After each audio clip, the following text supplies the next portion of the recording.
Hi students, as we are going to learn about civil 3D points, so we must need to know before creations and before applying many methods to civil 3D points.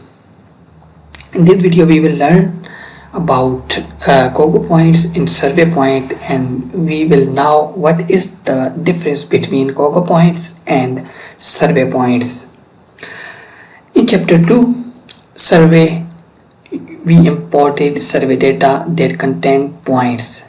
Points brought in through the method described in chapter 2 are referred to as the survey points.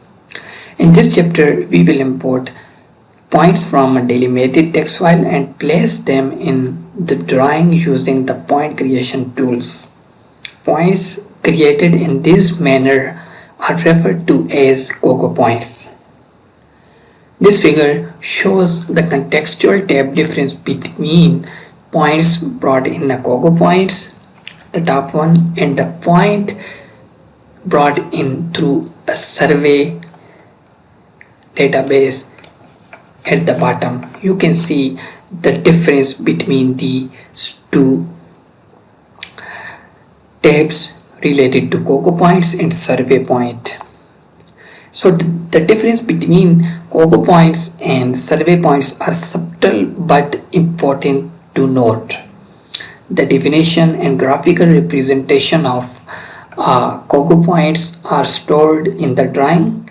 For this reason, its definition can be easily altered at any time, either through its properties palette or through a tabular view used in Panorama. On the other hand, a survey point has its definition stored within a survey database and its graphical representation stored in the drawing. To change its definition, you need to be able to access its survey database and have the rights to write the change to it. Because of these controls and the legal implications that arise from unwanted changes to the graphic data, the use of survey points in database is becoming more prevalent in today's market. Since these points are managed by the survey database, the place to manage any changes to their definition is within the survey tab of tool space. Regardless of their origin, both Cogo points and survey points obey the principles outlined in this chapter.